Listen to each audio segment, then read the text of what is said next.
Nasıl Karabağ girdiyse. Tek millet, tek bayrak, tek vatan, tek devlet. Türk'ün yolu Zengezur'dan, Karabağ'dan geçti.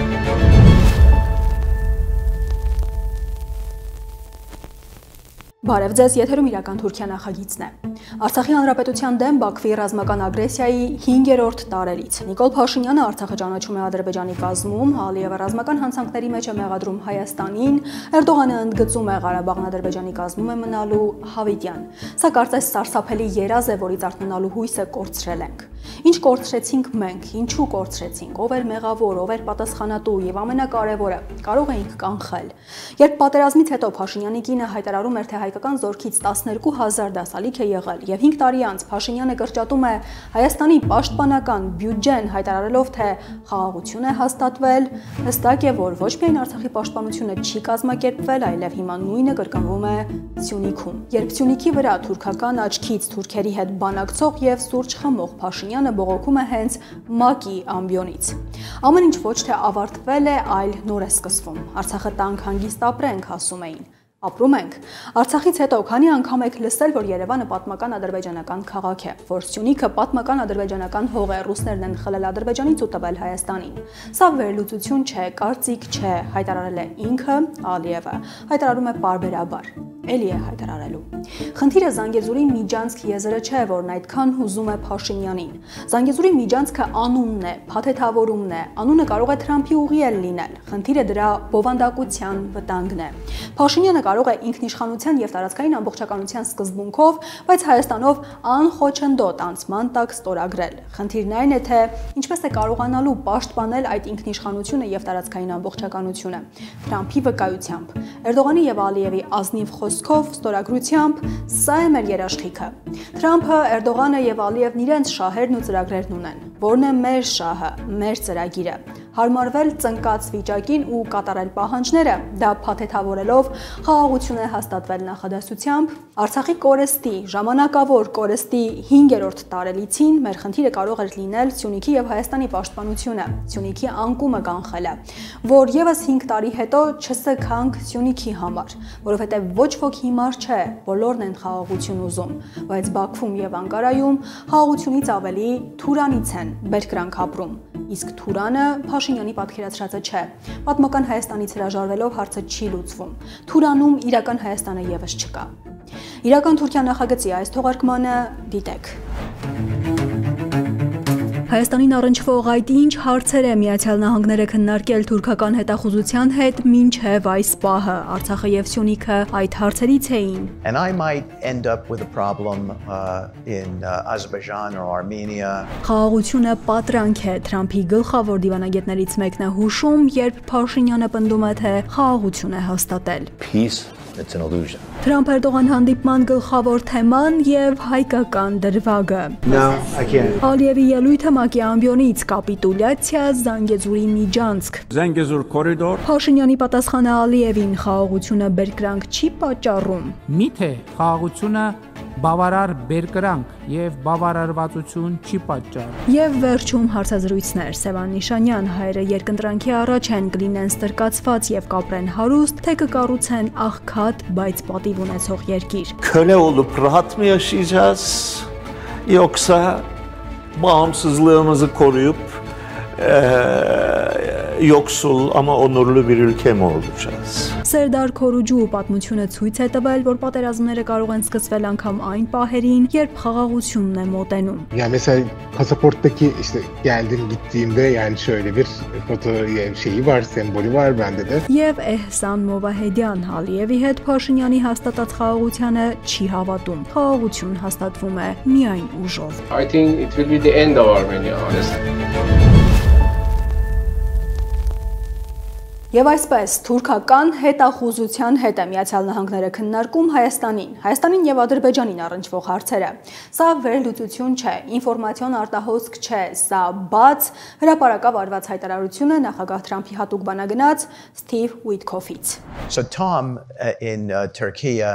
has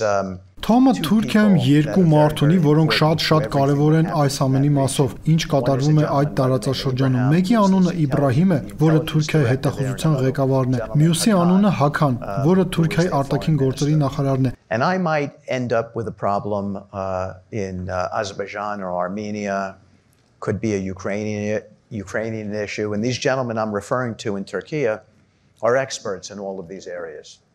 And I'm encouraged in the Trump administration, this is how he works, to call Tom on the phone and to say to Tom, what's Ibrahim's insight as to this. Երբ ես Ադրբեջանին կամ Հայաստանին, Ուկրաինային առնչվող որևէ խնդրի եմ բախվում, Թուրքիայում այս երկու ջենտլմենները այս ամենի մասնագետներն են։ Թրամփի վարչակազմում ինձ խրախուսում են։ Նախագահն այսպես է աշխատում՝ զանգել Թոմին եւ հարցնել, ինչ տեսակետ ունի Իբրահիմը դրա մասին։ Այսպես մենք միասին ենք աշխատում։ Կան հաջողության բազմաթիվ օրինակներ, քանի որ մեր վարչակազմերը շատ լավ են շփվում։ Թոմ ասելով Ուիտքոֆը նկատի ունի Թուրքիայի Միացյալ Նահանգների դեսպան Թոմ Բարաքին, որը նաև Սիրիայի հարցով նախագահ Թրամփի ներկայացուցիչն է։ Նրա մասին մի քանի րոպեից ավելի մանրամասն։ Մինչև այդ, այն, որ ամերիկյան վարչակազմը Հայաստանի մասով իր քաղաքականությունը համակարգում է ելնելով Թուրքիայի դիրքորոշումներից, կարող ենք ասել մեծ բացահայտում չէր։ Թուրք-ամերիկյան այս գործակցության բազմաթիվ դրսևորումներ են եղել ավելի վաղ պաշտոնական շփումների մասին հայտնելիս, եւ ամերիկյան եւ թուրքական կողմը նշում էին, որ քննարկել են նաև Հայաստան-Ադրբեջան թեման։ Պետք է անպայման նկատել, որ Ուիտքոֆը ամերիկյան վարչակազմից միակ ու եզակի պաշտոնյան չէ, որը թուրքական հետախուզությունը եւ արտաքին քաղաքականությունը համակարգող պաշտոնյաների հետ է քննարկում Հայաստանին առնչվող հարցերը։ Նրա խոսքում բացահայտ նշվում է, որ Թրամփի վարչակազմն է այդպես վարվում։ Լավ, ամերիկյան վարչակազմը Հայաստանին առնչվող հարցերը քննարկում է թուրքական հետախուզության հետ, բայց այդ ինչ հարցեր, որ հարցերն են քննարկվել մինչև այս պահը։ Արցախում պատերազմի ժամանակ եւս դիրքորոշումը ձևավորել են Թուրքիայի խորհրդով, Արցախից հետո Սյունիք, Խոչընդոտ եւ ամերիկյան ներկայությամբ միջանցքը, ճանապարհը, ուղին տալիս եւս որոշումը կայացրել են Թուրքիայի խորհրդով։ Փաշինյանն ու Ալիևը Թրամփի կողքին են հայտնվել թուրքական հետախուզության ծրագրով։ Երբ Հայաստանը որևէ խնդիր ունենա Սյունիքով, թուրքերին տրամադրվելիք Անխոչընդոտում, ամերիկյան կողմը որոշումներ է կայացնելու Թուրքերի հետ հարցը քննարկելով։ Ամերիկյան կողմն այսպես կարող է վարվել, դրա բոլոր իրավունքներն ունի, ամերիկյան շահը պաշտպանելու եւ ամերիկյան քաղաքականությունն իրենց սրտի ուզած ձևով առաջ տանելու իրավունքն ունեն։ Խնդիրներն է, թե ով պետք է առաջ տանի Հայաստանի շահը, թե ինչ է լինում Հայաստանի շահի հետ, երբ Հայաստանի իշխանությունը Թուրան ասելիս խնդիր չի տեսնում, իսկ Թուրանի մեջ Հայաստան չկա, ոչ իրական, ոչ պատմական։ Վայ, նրանց նպատակը Թուրանն է։ Ինչ են ուզում իրանք։ Ուզում են Հայաստանի տարածքով գնան գա։ Թող գնան գա, Նիկի, վատա դա։ Վատա դա մենք ենք առաջարկում, մենք ենք այս նախագծով, ասում ենք իրանց էլ ենք ասում։ Ասում ենք ինչ եք ուզում։ Ասում են ուզում ենք գնանք բան։ Արևելք, արևմուտք, հյուսիս, հարավ, ասում ենք գնացեք։ Ինչու՞մն է խնդրեմը։ Իսկ ինչի պետք է չգնան։ Ի վերջո Ալիև թե Փաշինյան պարզվում է Վաշինգտոնի համար մեծ տարբերություն չկա, ու սա ապտակ է Ալիևին։ Արցախն օկուպացնողը, հաղթողը Ալիևը չի եղել։ Վաշինգտոնում բոլորն են հասկանում, որ սա Թուրքիայի ձեռքի գործն էր, Թուրքիայի պլանն էր, որ Ալիևը ու հիմա արդեն նաև Փաշինյանը հաշվի առնելով նրա հայտարարությունները, քաղաքականությունը գործում են Էրդողանի սրտով, որքան էլ երկուսն էլ խոսեն ինքնիշխանությունից։ Եվ իհարկե խաղաղության համաձայնագիր, որը տասնյակ անգամ բոլորի աչքի առաջ պահանջել է Էրդողանը եւ վստահաբար այս հարցում եւս խորհրդատվություն տրամադրելով ամերիկյան կողմին։ Խաղաղության համաձայնագիր, որը նախաստորագրել է Փաշինյանը ընտրություններից առաջ սա ասելու համար։ Հայաստանի Հանրապետության եւ Ադրբեջանի Հանրապետության միջև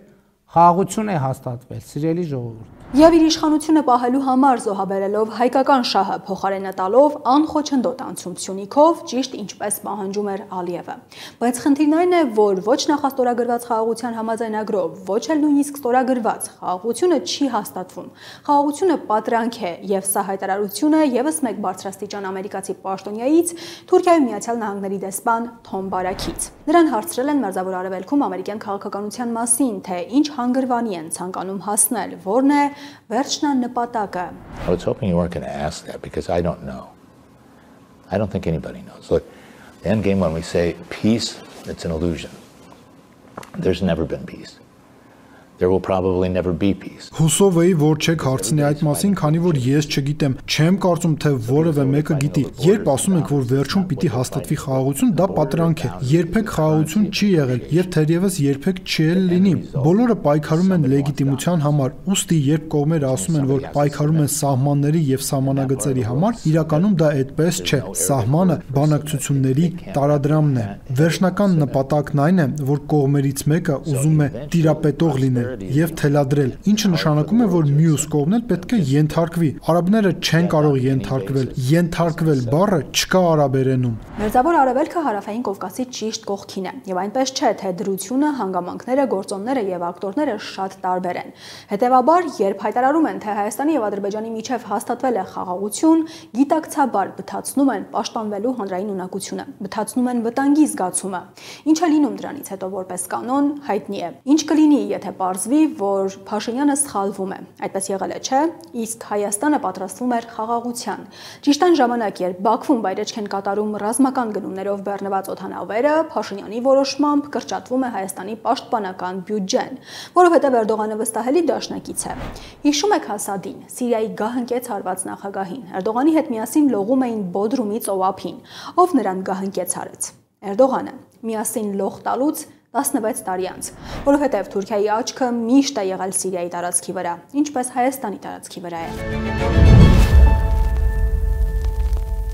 Փաշինյանի, Ալիևի եւ Էրդողանի ելույթները ՄԱԿ-ի ամբիոնից։ Այս երեքից Էրդողանն առաջինն է ելույթ ունեցել։ Իրական Թուրքիայի նախորդ թողարկմանը, որը կարող եք գտնել Alpha News-ի YouTube-ի ալիքում, ներկայացրել ենք ոչ միայն Էրդողանի այս ելույթը, այլև նախորդ 3 տարիներինը, ցույց տալով Հայաստանին ճնշելու թուրքական քաղաքականության միակ նպատակը։ Հիմա հիշենք, թե ինչ ասաց Էրդողանն իր վերջին ելույթում, ինչպես հրապարակավ հայտարարեց, որ գոհ է Փաշինյանից եւ Ալիևից Վաշինգտոնում գործարքից հետո։ Azerbaycan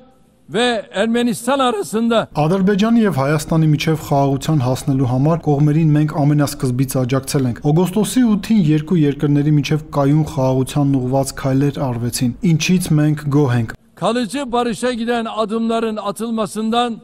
memnuniyet duyuyoruz. Azerbaycan Cumhurbaşkanı Sayın Aliyev ile Ermenistan Başbakanı Sayın Փաշինյան başta olmak üzere Ադրբեջանի նախագահ Ալիևին եւ Հայաստանի վարչապետ Փաշինյանին, ինչպես նաեւ ԱՄՆ նախագահ Թրամփին գործընթացում ունեցած ներդրման համար այստեղից եւս մեկ անգամ շնորհավորում եմ։ Ցանկանում եմ նշել, որ մեր երկրի եւ Հայաստանի միջև խաղաղության գործընթացը շարունակվում է իր հունով։ kendi rayında ilerlediğini de ifade etmek isterim. Բաքվի օկուպանտը ՄԱԿ-ի ամբիոնից ելույթը սկսել է Արցախի հանրապետության տարածքի օկուպացիան անվանելով ազատագրական պատերազմ, Հայաստանին մեղադրել է 30 տարի Ադրբեջանի տարածքի 20%-ը օկուպացիայի տակ պահելու, էթնիկ զտումների, ռազմական հանցագործությունների եւ խաղաղ կարգավորման տարբերակները արհամարհելու մեջ։ ԵԱՀԿ Մինսկի խմբին մեղադրել է իր առաքելությունը ձախողելու մեջ։ Co-chairs sought to preserve the status quo and keep the conflict frozen. Համանախագահները ձգտում էին պահպանել ստատուս քվոն եւ սառեցնել կոնֆլիկտը։ Իսկ ագրեսորն ընտրեց պատերազմի ճանապարհը։ Մինսկի խմբին ուղղված Ալիևի մեղադրանքներն առաջին հերթին ագրեսիան եւ պատերազմը արդարացնելու նպատակով են։ Չքմեղանում է, թե Ադրբեջանը ստիպված էր սկսել պատերազմը ու նորից մեղադրում։ Հայաստանը Ադրբեջանի սկսած ագրեսիայի ժամանակ թիրախավորում էր Ադրբեջանի բնակավայրերը։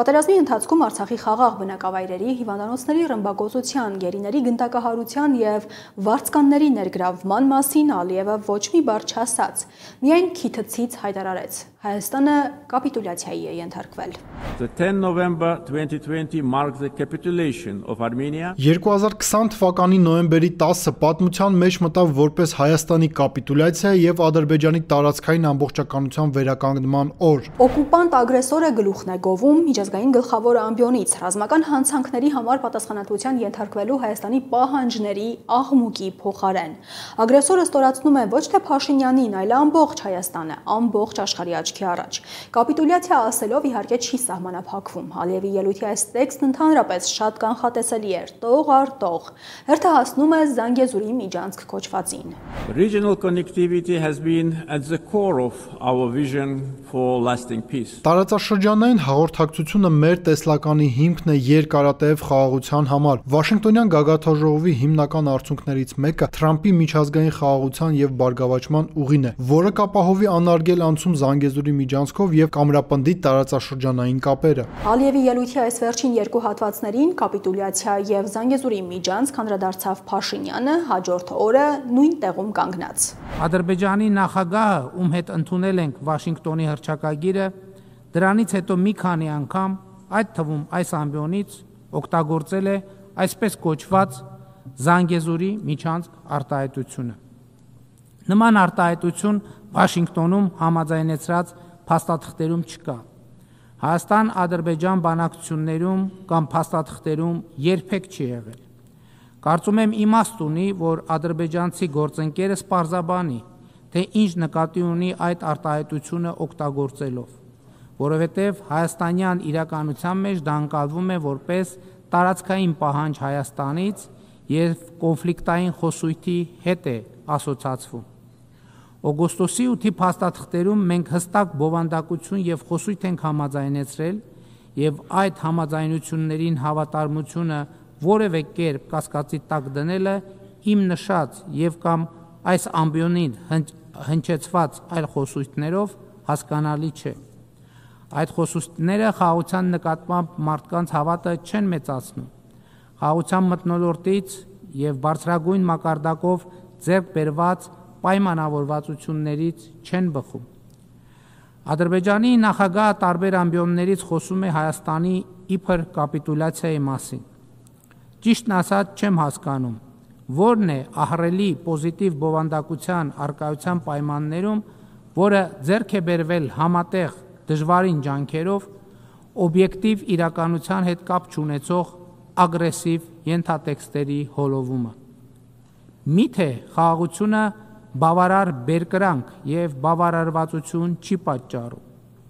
Ինձ օրինակ պատճառում է։ Ոչ, խաղաղությունն Ալիևին բավականաչափ բերկրանք չի պատճառում։ Կկվի մի ձագն աղվեսին բավականաչափ բերկրանք պատճառում էր, թե եկավ մյուսի հետևից։ Եթե այդ խաղաղությունը պետք է Փաշինյանին իր աթոռում մնալու համար, ապա Թուրքիային եւ Ադրբեջանին Հայաստանի տարածքի սողացող օկուպացիան կազմակերպելու, իրագործելու համար։ Սա է թուրքական ձեռագիրը, մեթոդը, որի ամենաթարմ ու բաց դրսևորումը տեսանք Սիրիայում։ Բացի այդ, խնդիրն այն է, որ Ալիևի համար Փաշինյանի դիտողությունը գրոշի արժեք ունի։ Ինչու ենք այսպես ասում, որովհետև բառացի այս նույն տեսարանը եղել է մեկ ամիս առաջ Շանհայում։ Ալիևն ասաց Զանգեզուրի միջանցք, Փաշինյանն ասաց Զանգեզուրի միջանցք չէ, թրիփ է, բայց Ալիևը իհարկե նորից է ասում եւ շարունակելու է ասել Զանգեզուրի միջանցք։ Ամենակարևորը, Փաշինյանը, որը Երևանում պնդում է, թե Արցախը ճանաչել է Ադրբեջանի կազմում ու փոխարենը Ալիևը ճանաչել է Հայաստանի տարածքային ամբողջականությունը, ՄԱԿ-ի ամբիոնից շարունակելով դժգոհել Ալիևից, բացահայտ ընդունում է, որ Զանգեզուրի միջանցք եզրը ընկալվում է որպես տարածքային պահանջ Հայաստանից։ Միջազգային հանրության ուշադրությունն եմ հրավիրում այն փաստին, որ այսպես կոչված Զանգեզուրի միջանցքի եւ այդ օրինակ խոսույթները ձեռք բերված պայմանավորվածություններից չեն բխում, կապ չունեն համաձայնությունների հետ, ունեն գրգռող եւ նեգատիվ ազդեցություն եւ ընկալվում են որպես ինքնիշխան երկրի նկատմամբ տարածքային պահանջ, ի հեճուկս ձեռք բերված եւ հռչակված պայմանավորվածությունների։ Եվ ընդհանրապես այդ Զանգեզուրի միջանցքն էլ, այդ Ալիևն էլ մեկ տեր ունեն՝ Թուրքիա։ Ուրախ եմ արձանագրել, որ վերջին տարիներին Հայաստանի եւ Թուրքիայի միջև հաստատված է աննախադեպ դրական երկխոսություն։ Նախագահ Էրդողանի հետ իմ հանդիպումները կրում են պարբերական բնույթ վստահելիության շարունակաբար աճող մակարդակով։ Սա մի ձեռքբերում է, որը ես չափազանց բարձր եմ գնահատում եւ համոզված եմ, տեսանելի ապագայում բերելու է դրական արդյունքների, այն է Հայաստանի եւ Թուրքիայի միջև դիվանագիտական հարաբերությունների հաստատման եւ միջպետական սահմանի լիարժեք բացման։ Թուրքիայից միջազգային հանրության առաջ ոչ մի պահանջ Փաշինյանը չունի, ինչպես եւ սպասվում էր։ Ոչ մի խոսք հայոց ցեղասպանության մասին, ինչպես հայտարարել էր Փաշինյանն ավելի վաղ, հայոց ցեղասպանությունն այլևս Հայաստանի արտաքին քաղաքականության առաջնահերթությունը չէ, թեև կարող էր լինել, ցույց տալու Թուրքիայից սպառնացող վտանգի իրական չափը, պատմական հետագծով եւ իրական գործողություններով, որոնց Թուրքիան գնաց Արցախում։ Վերջում էլ բաց հայտարարելով մենք ինչպես մտանք Ղարաբաղ։ Biz nasıl Karabağ'a girdiysek Ինչպես մենք Ղարաբաղ մտանք, ինչպես Լիբիա մտանք, ճիշտ նույնը կարող ենք նրանց Իսրայելի պարագայում անել, չանելու որևէ պատճառ չկա։ Yapmamak için hiçbir şey yok. Եվ այս Թուրքիայի հետ, այս Թուրքիայի նախագահի եւ Փաշինյանի միջև աճում է վստահությունը, որը ինչպես Փաշինյանը հայտարարեց, համոզված է բերելու է դրական արդյունքների։ Եվ ահա թե որտեղից Փաշինյանին այդ համոզմունքը։ 2026 թվականի խորհրդարանական ընտրություններում ժողովրդի մանդատը եւս մեկ անգամ ստանալուց հետո կնախաձեռնենք համաժողովրդական հանրաքվե նոր սահմանադրություն ընդունելու համար։ Սա ոչ ավել ոչ պակաս Հայաստանի սահմանադրությունը փոխելու Ադրբեջանի բազմաթիվ անգամներ կրկնված պահանջը կատարելու խոստում էր։ Ալիևը հայտարարում է, որ դրանից հետո կստորագրի խաղաղության համաձայնագիր կոչվածը։ Էրդողանն էլ հայտարարում է, որ այդ ստորագրությունից հետո կբացի սահմանը։ Ինչու են թուրքերն այսքան շատ ուզում, որ Հայաստանը փոխի սահմանադրությունը, որ Արցախի արյան մեջ թաթախվեն բոլոր հայերի ձեռքերը, որ Արցախից հրաժարվողը լինի ոչ միայն Փաշինյանը, այլև Հայաստանի քաղաքացիները հրաժարվեն Արցախից, որ հետ դարձի, հետ շրջելու, էջը հետ շրջելու հնարավորություն չլինի։ Խաղաղության եւ բաց սահմանով հարստանալու խոստում, պատրանքին հավատալով, թուրքերը կարծում են, որ հայերն այսպիսինն են։ Թրամփ-Էրդողան հանդիպումը Սպիտակ տանը։ Հաշվի առնելով, որ ամերիկյան վարչակազմը Հայաստանի մասին հարցեր ունենալիս դիմում է Թուրքիային, այս հանդիպման մանրամասները կարևոր են, մանավանդ որ ներկա էին բոլոր կարևոր ֆիգուրները։ Թուրքիայի Միացյալ Նահանգների դեսպան Թոմ Բարաքից մինչև Թուրքիայի հետախուզության ղեկավար Իբրահիմ Քալեն եւ արտաքին գործերի նախարար Հական Ֆիդան, որը արտգործնախարար նշանակվելուց առաջ 13 տարի թուրքական հետախուզության ղեկավարն էր։ Առաջին իսկ կադրերում երևում է, թե ինչ վերաբերմունք ունի Թրամփը Էրդողանի նկատմամբ։ Միացյալ Նահանգների նախագահը բաց նշում է այն գլխավոր գործոնը,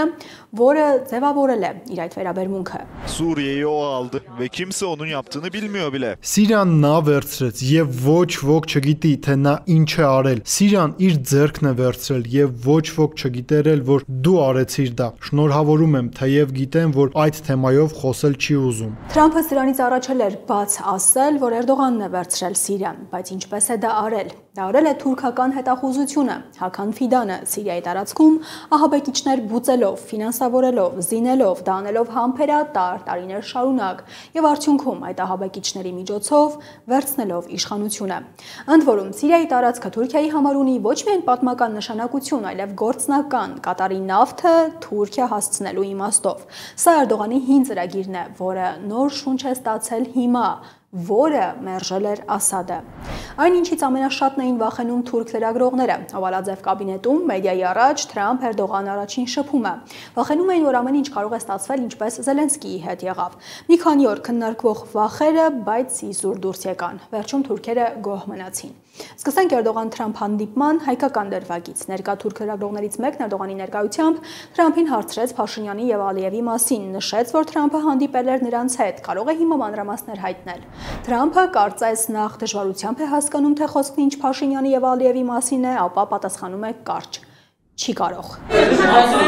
A few months ago you met with Aliyev and Pashinyan. Can you follow up on where? You met with Aliyev and Pashinyan, Azerbaijan President Aliyev and Pashinyan. Can you follow up on what you want to say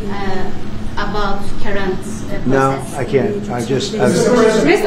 Թրամփը չի կարող մանրամասներ հայտնել Փաշինյանի եւ Ալիևի հետ հանդիպումից ու պայմանավորվածություններից, բայց ինչու, որովհետեւ այդ մանրամասները դեռ որոշված չեն, նոր են որոշվում, թե այդ մանրամասները պետք է գաղտնի պահել ինչ որ պատճառով, դեռ ժամանակը չէ, որ օրինակ Հայաստանում մարդիկ իմանան Սյունիքի մասին այդ մանրամասները, որոնք պայմանավորվել են Փաշինյանի հետ։ Թուրք-ամերիկյան այս բանակցությունների ավարտին եւս ոչ մի խոսք չեղավ այն մասին, որ Վաշինգտոնյան գործարքը, որն ուղիղ առնչվում է եւ Թուրքիային եւ Միացյալ Նահանգներին, քննարկել են Էրդողանը եւ Թրամփը, թեև դժվար է պատկերացնել, որ այս հարցը շրջանցել են։ Թուրք-ամերիկյան օրակարգի գլխավոր թեման Թուրքիան ցանկանում է ձեռք բերել ամերիկյան կործանիչներ F-35, F-16, Թրամփն անգամ F-35-ով կրծքազարդեր ամրացրել կոստյումին եւ սկզբունքորեն դեմ չէ դրանք վաճառել Էրդողան. We're going to discuss the F-35. We'll be discussing all of the things. Մենք քննարկելու ենք F-35-ի եւ շատ այլ հարցեր։ Կարծում եմ նա կկարողանա գնել այն, ինչ ցանկանում է գնել։ Բայց խնդիրն այն է, որ ամերիկյան այդ կործանիչները տարածաշրջանում ուժերի բալանս են փոխում։ Տարածաշրջանում Միացյալ Նահանգների դաշնակիցների ուժերի բալանսը,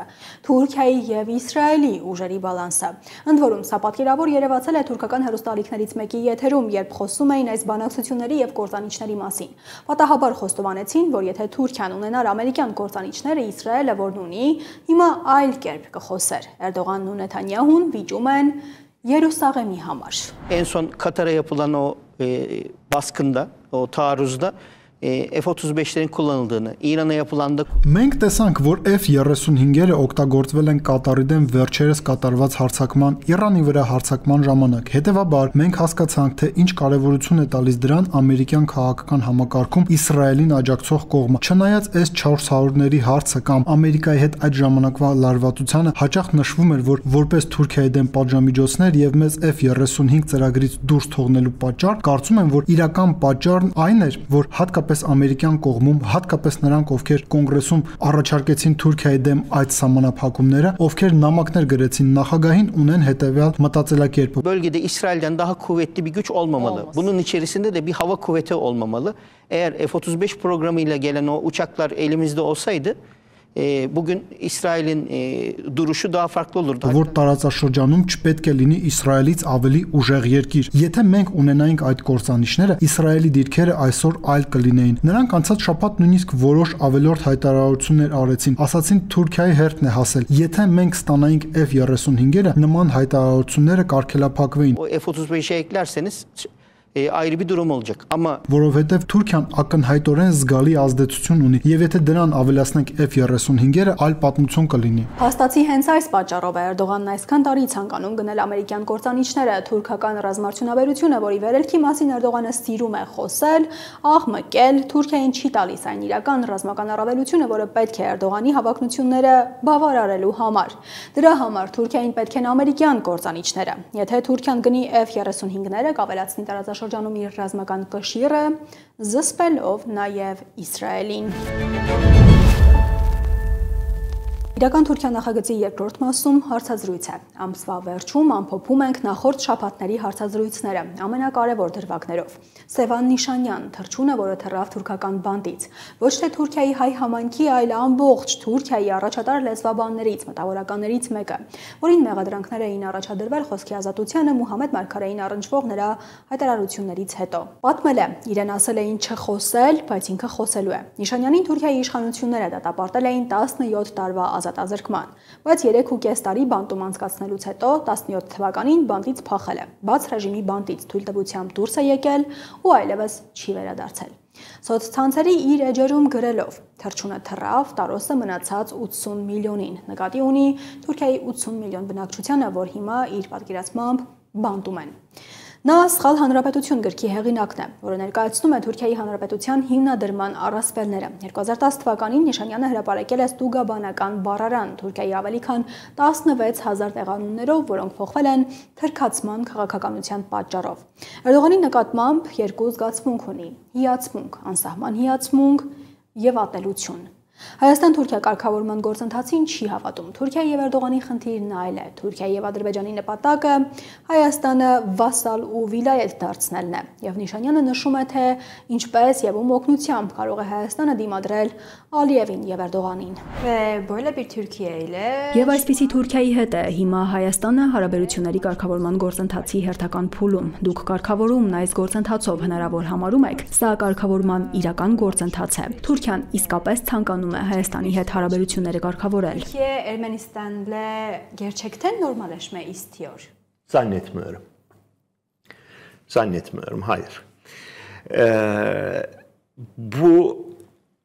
diplomatik girişimleri Rusya, Amerika, İran üçgeninden bağımsız olarak düşünmek mümkün değil. Այդպես չեմ կարծում։ Ոչ, անհնար է այս դիվանագիտական նախաձեռնությունները դիտարկել Ռուսաստան, Ամերիկա, Իրան եռանկյունուց անկախ։ Ինչպես հասկանում եմ, Միացյալ Նահանգները ցանկանում է Մերձավոր Արևելքում ստեղծել նոր դաշինքային շղթա, այն աշխարհում, որտեղ ՆԱՏՕ-ն մաշված եւ քայքայված է։ Այս դաշինքային շղթան առաջին հերթին Ռուսաստանի, ապա Իրանի դեմ է։ Bir ittifaktır, bir duvar örmeye çalışıyorlar. Türkiye Amerika ile ilişkileri çok şeydir,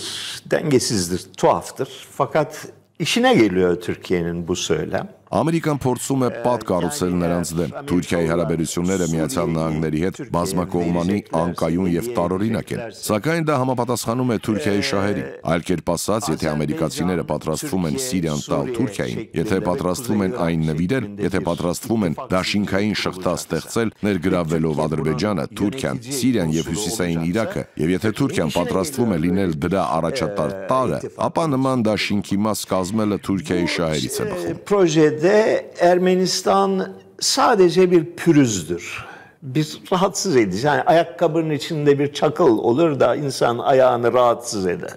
Öyle bir rolü var Ermenistan'ın. Türkiye'nin ve Azerbaycan'ın zannediyorum hayali bir bağımlı beylik. Հայաստանը պարզապես խոչընդոտ է այս նախագծում։ Կոշիկի մեջ մտած փոքր քարի նման կարող է անհարմարություն պատճառել։ Սա է Հայաստանի դերն այս նախագծում։ Կարծում եմ Թուրքիան եւ Ադրբեջանը ակնկալում են, որ Հայաստանն ունենա իրենցից կախյալ կարգավիճակ, որ Հայաստանը փաստացի կառավարվի Թուրքիայի կողմից, ինչպես մի նահանգ, բայց անկախ լինի իր ներքին գործերում եւ որտեղ Թուրքիան ինչ որ կերպ կապահովի իր անվտանգությունը։ Vilayet haline gelmesini istiyorlar. Korkarım ki bu kuvvetli bir projedir. Yani Ermenistan'ın buna direnmesi için ancak ve bu da zayıf bir ihtimal, ancak Rusya'nın ve İran'ın desteği. Վախենում եմ, որ սա հզոր նախագիծ է։ Այլ կերպ ասած, Հայաստանը կարող է դիմադրել այս նախագծին միայն Ռուսաստանի եւ Իրանի աջակցությամբ, թեև դա էլ շատ քիչ հավանական է։ Եթե Հայաստանը դիմադրի այս նախագծին, արդյունքում կարող է պահպանել իր անկախությունը, բայց կդառնա ավելի աղքատ, միայնակ եւ տնտեսապես ավելի մեծուսացված երկիր։ Հետևաբար Հայաստանը կանգնած է հսկայական դիլեմայի առաջ։ Մենք ստրկացված կլինենք եւ կապրենք հարմարավետ, թե կպահպանենք մեր անկախությունը եւ կդառնանք աղքատ, բայց պատիվ ունեցող երկիր։ Yoksul ama onurlu bir ülke mi olacağız? Թուրքիան Զանգեզուրի միջանցք է պահանջում եւ այդ Զանգեզուրի միջանցք կոչվածի վերաբերյալ խոսելով Փաշինյանը հայտարարեց, թե Թուրանից պետք չէ սարսափել։ Սա ասաց Ստամբուլում Էրդողանի հետ հանդիպումից անմիջապես առաջ, ասաց, որ դեմ չէ ինքնիշխանության եւ տարածքային ամբողջականության սկզբունքներով ճանապարհ տալուն, բայց Ալիևն ուղիղ հայտարարում է. հայերի երեսը պետք է չտեսնեն այդ միջանցքում։ Ինչու են այդ միջանցքը պահանջում թուրքերը։ Իհարկե, արդեն բաց հայտարարվում է, որ սա միայն Թուրքիայի եւ Ադրբեջանի կապի հարցը չէ։ Թուրքիա, Ադրբեջան, ապա ինչպես իրենք են ձևակերպում, թյուրքական աշխարհի միավորման նախագիծն է։ Այս նախագիծը Թուրանը Հայաստանի համար սպառնալիք է։ Ermenistan'ın vasalizasyonu için, vasalleşmesi için bir adımdır. Սա քայլ է դեպի Հայաստանի վասալացումը։ Հայաստանը Թուրքիայի եւ Ադրբեջանի վասալ դարձնելը եւ կարևոր քայլ է։ Ավելի կարևոր է, որ այդ Թուրանի նախագիծը սկզբունքորեն լիովին ողջամիտ պահանջ է Թուրքիայի համար։ Այլ կերպ ասած, Թուրանը լավ բան է Թուրքիայի համար։ Ermenistan'dan önce Rusya açısından çok tehlikeli bir gelişme. Yani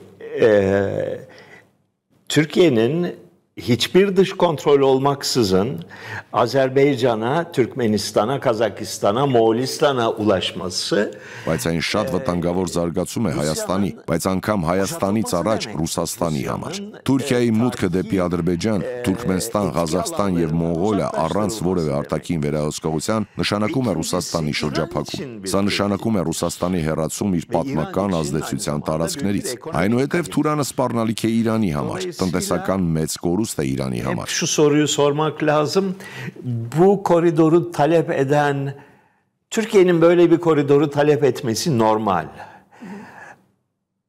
Amerika'nın bu işteki rolü nedir? Հետևաբար մենք միշտ պետք է տանք հետևյալ հարցը։ Բնական է, որ Թուրքիան պահանջում է այդ միջանցքը, բայց ինչ դեր ունի Ամերիկան այս հարցում։ Ամերիկան ակնհայտորեն խելագար վճռականությամբ եւ մեծ համառությամբ հետապնդում է Ռուսաստանի շրջափակումը։ Ռուսաստանը մասնատել է, երբ ժամանակը գա, եւ Իրանի չեզոքացումը։ Թուրքիայի ներգրավվածությունը այս նախագծում, Ամերիկայի ներգրավվածությունը այս նախագծում, իմ կարծիքով, շատ վտանգավոր զարգացում է տարածաշրջանի ամբողջ տարածաշրջանի բոլոր պետությունների համար։ Projesiyle eklemlenmesi bence bölge için, bölgenin tümü için, bölgedeki tüm devletler için çok tehlikeli bir gelişmedir. Սերդար Քորուջու լրագրող Թուրքիայից հայոց ցեղասպանության մասին գրքերի հեղինակ թուրքական առաջատար հեռուստաալիքներից երկուսում խմբագիր։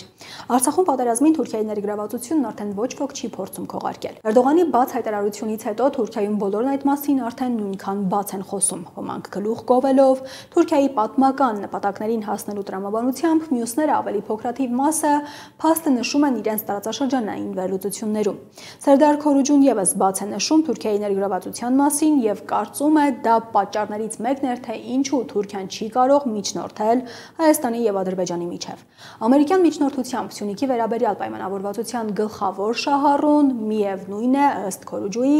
Թուրքիան է։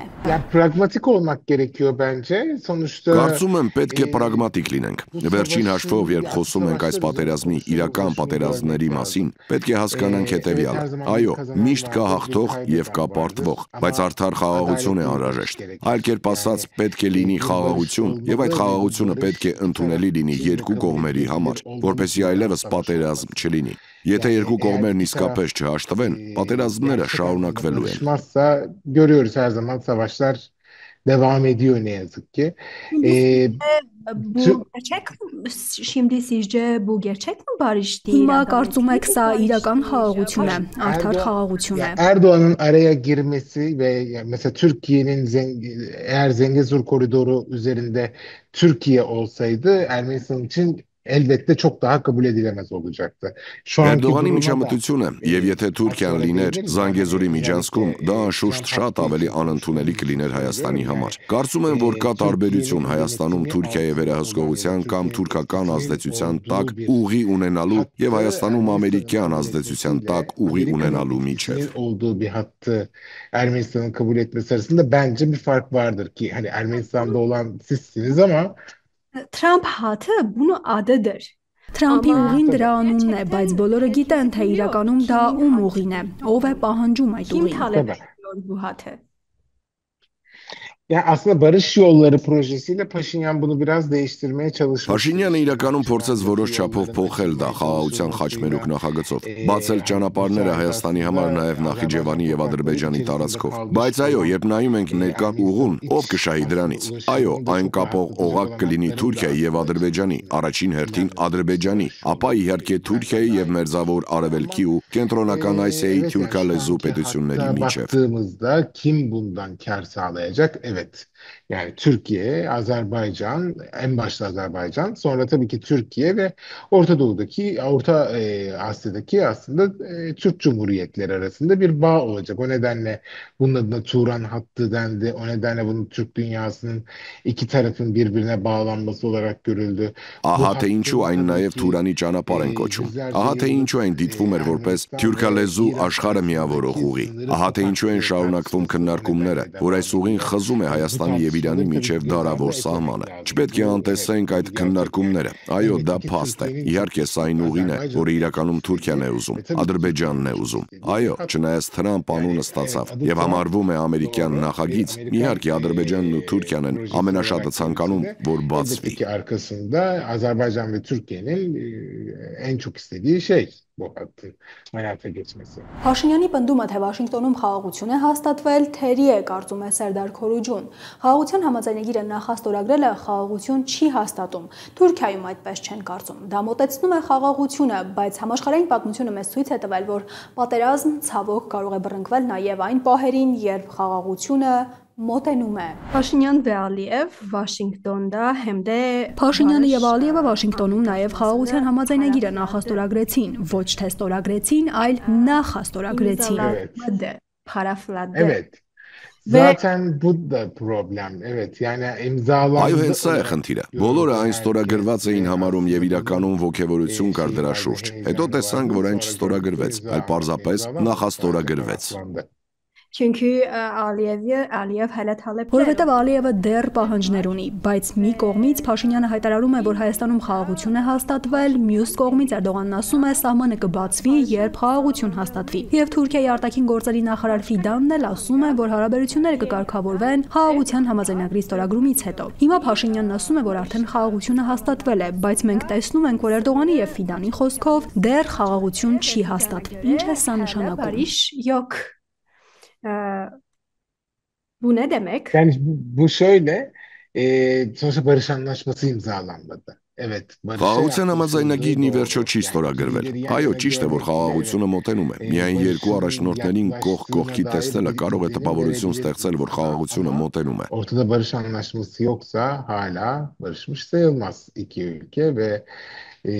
bu anlaşmanın imzalanması gerekiyor. Բայց եթե խաղաղության համաձայնագիր չկա, ապա երկու երկրները դեռ խաղաղության չեն հասել, եւ համաձայնագիրը պետք է ստորագրվի։ Թուրքիայի դիրքորոշումը սա է։ Թուրքիան միշտ ասում է, որ երբ Ադրբեջանն ու Հայաստանը հաշտվեն, մենք կկարգավորենք հարաբերությունները Հայաստանի հետ։ Բոլորս գիտենք, սա էր պատճառը, որ Հայաստանի եւ Թուրքիայի միջև նախորդ կարգավորման գործընթացը փաստացի կանգ առավ, որովհետեւ այն ժամանակ Ղարաբաղը դեռևս Ադրբեջանի օրակարգում էր, եւ Անկարան հանկարծ Ադրբեջանի օրակարգը բերեց իր օրակարգ, ասելով, մինչև Ադրբեջանն ու Հայաստանը չհաշտվեն, մենք չենք ավարտի կարգավորումը։ Birdenbire gündemine Azerbaycan'ın gündemini aldı ve dedi ki Azerbaycan'la Ermenistan barışmadığı sürece biz normalleşmeyi tamamlamayız ve tamamlanmadı. Evet ama şimdi ayo, բայց հիմա ամեն ինչ այլ է։ Ama yine de Aynen yani aynen şimdi denge değişti ama bugün de hala Türkiye'nin gündemi barış Հավասարակշռությունը հիմա փոխվել է, բայց Թուրքիայի օրակարգը մնում է նույնը, քանի դեռ Ադրբեջանի եւ Հայաստանի միջև խաղաղության համաձայնագիրը չի ստորագրվել։ O nedenle Paşinyan'ın söylediği şey biraz eksik kalıyor tabii. Çünkü gerçek bir barışın olabilmesi için paraf değil imzaya ihtiyaç var. Հետևաբար, իհարկե, Փաշինյանի ասածը մի փոքր թերի է, որովհետև իրական խաղաղության հասնելու համար ոչ թե նախաստորագրություն է պետք, այլ համաձայնագիրը պետք է ստորագրվի։ Եթե այն չստորագրվի, խաղաղություն չի հաստատվի։ Ինչպես ենք մենք տեսնում, որ խաղաղությունը մոտենում է։ Ահա Փաշինյանի ինքնաթիռի Ադրբեջանի վրայով թռչելու լուրը։ Ահա երկու առաջնորդները Վաշինգտոնում լուսանկարվում են։ Սրանք կարող են ցույց տալ, որ խաղաղությունը մոտենում է, բայց չեն նշանակում, որ խաղաղության համաձայնագիր է ստորագրվել, որովհետև համաշխարհային պատմությունը մեզ ցույց է տվել, որ պատերազմ ցավոք կարող է բռնկվել նաև այն պահին, երբ խաղաղությունը մոտենում է։ Իհարկե ոչ ոք պատերազմ չի ուզում, բայց ինչպես է իրականում այդ խաղաղությունը ձեռք բերվելու, եւ ինչու այն դեռ չի ստորագրվել, կամ ինչ այլ պահանջներ կներկայացվեն։ Կարծում եմ այդ հարցերը դեռևս մնում են անպատասխան։ Hepimizin isteği keşke barış olsa. Ama işte gerçekten bu barış nasıl sağlanacak ve hala imza konmadı ya da başka daha ne talep gelecek hala akıllarda bence o soru işaretleri. Նախաստորագրում եւ ստորագրում այս տարվա ապրիլին Անտալիայի դիվանագիտական ֆորումի շրջանակում Հայաստանի արտաքին գործերի նախարար Արարատ Միրզոյանը հայտարարեց, որ Փաշինյանը կարող է կորցնել իշխանությունը առաջիկա ընտրություններում, եթե Թուրքիայի եւ Ադրբեջանի հետ գործընթացներում առաջընթաց չլինի։ Սա հայտարարեց թուրք լրագրողների հետ հարցազրույցի ժամանակ։ Թուրքիային պետք է, որ Փաշինյանը պահպանի իշխանությունը Հայաստանում։ Ինչու է պետք։ Paşinyan'ın bir özelliği var bence. Siyasi tarih açısından bakarsak iktidara geldiği dönemde toprak kaybetmiş olmasına rağmen yeniden seçilmesi hala bana çok ilginç geliyor. Փաշինյանը մի հատկություն ունի։ Քաղաքական պատմական տեսանկյունից ինձ համար դեռևս շատ հետաքրքիր է, որ նա վերընտրվեց, չնայած իշխանության գալու ընթացքում տարածքներ կորցնելուն։ Ինչպես կարող է տարածքներ կորցրած առաջնորդը վերընտրվել վարչապետի պաշտոնում։ Դա իսկապես դժվար է։ Համաշխարհային պատմության մեջ բարդ է նման դեպք գտնելը։ Քաղաքականության պատմության մեջ եւս։ Ama Mirzoyan da biliyor ki bu kredi sonsuza kadar değil. Բայց Միրզոյանը նաև գիտի, որ սա չի կարող միշտ շարունակվել։ Փաշինյանի խոստումը խաղաղությունն է, եւ եթե Փաշինյանը չկարողանա իսկապես հասնել խաղաղության, ապա նրա իշխանությունը կարող է իրավացիորեն տապալվել։ Bu açıklamasından sonra birden kapılar açıldı ve çok hızlı bir diplomatik görüşme trafiği gördük. Ինչ-ինչ պատճառներով նրա բախտն այլևս չի բերի։ Միրզոյանի ձեր նշած հայտարարությունից հետո դռները հանկարծակի բացվեցին, եւ մենք տեսանք դիվանագիտական արագ շարժեր Էրդողանի եւ Փաշինյանի միջև։ Միջանցքի շուրջ բանակցությունները հանկարծակի արագացան, եւ վերջապես մենք տեսանք երկու առաջնորդներին Ամերիկայում։ Լավ կլիներ, եթե այս գործընթացն ավելի թափանցիկ լիներ, որ մարդիկ իմանային, թե ինչ զիջումներ են արվել, եւ որպես Թուրքիայից լրագրող ինքս հարցեր ունեմ Փաշինյանին։ Իհարկե, վատ խաղաղությունը պատերազմից լավ է, բայց արդար խաղաղություն է պետք։ Elbette ki en kötü barış en iyi savaştan iyidir. Elbette ki savaş olmasın. Ama haklı olarak yani çok net bir şey söyleyeyim. Serdar, ama sorun var. Էհսան Մովահեդյան, միջազգայնագետ Թեհրանից, որը մեկնաբանում է Թեհրանի քաղաքականությունը Հայաստանին, Ադրբեջանին եւ Թուրքիային առնչվող ուղղություններով։ Հետևողականորեն Ադրբեջանի քաղաքացիներ եզրերը չի գործածում։ Նշում է Բաքվի քաղաքացիներ ընդգծելով Ադրբեջան պետության արհեստածին ու կեղծ լինելը։ Նա կարծում է, որ Իրանը չի կարող հետ քայլ անել իր կարմիր գծերից, նաեւ Զանգեզուրի միջանցք կոչվածին առնչվողից, որովհետեւ այդ կերպ վտանգվելու է հենց Իրանը։ There are growing concerns in Armenia, not in the government, but mostly Հայաստանում կան աճող մտահոգություններ ոչ կառավարության շրջանում, այլ մասնավորապես փորձագիտական շրջանակներ է նկատի ունեմ, թե Իրանը կարծես հետ քայլ է անում կամ կարող է հետ քայլ անել իր կարմիր գծերից ներկա աշխարհաքաղաքական մարտահրավերների հանգամանքներում եւ հաշվի առնելով Վաշինգտոնի գործարքը։ Դա հնարավոր համարում եք Իրանը կարող է հետ քայլ аնել եւ համակերպվել Զանգեզուրի միջանցքի իրագործմանը։ This so-called Zangezur corridor. You know, if Iran retreats from its red lines, it will be completely surrendered in Caucasus region. So it's very dangerous for Iran if Եթե Իրանը նահանջի իր կարմիր գծերից, այն ամբողջությամբ կշրջափակվի հարավային Կովկասում։ Եթե Իրանը ցանկանա նման բան անել, դա վտանգավոր կլինի Իրանի համար։ Այնպես որ կարծում եմ Իրանը հավատարիմ է իր կարմիր գծերին, այլապես հենց Իրանի անվտանգության եւ Իրանի տարածքային ամբողջականության համար կստեղծվեն ռիսկեր։ Կեղծ Զանգեզուրի միջանցք ստեղծելը կամ Իրան-Հայաստան սահմանը կտրելու փորձը նշանակում է թուլացնել հյուսիս-հարավ միջանցքը եւ կրճատել Իրանի տնտեսական եկամուտները, մեծացնել թաքֆիրական, իսրայելական, ՆԱՏՕ-ի ուժերի, անջատողականների ներկայությունը Իրանի սահմաններին, ինչպես նաեւ մեծացնել Իրանի վրա հարավային Կովկասով Իսրայելի ցամաքային հարձակման հավանականությունը։ Հետևաբար Իրանն իր առավելագույն կարողություններով պաշտպանում է իր կարմիր գծերը, որովհետեւ եթե մենք դա չանենք, մեր սեփական անվտանգությունն ու տարածքային ամբողջականության հարցը կբարձրանա։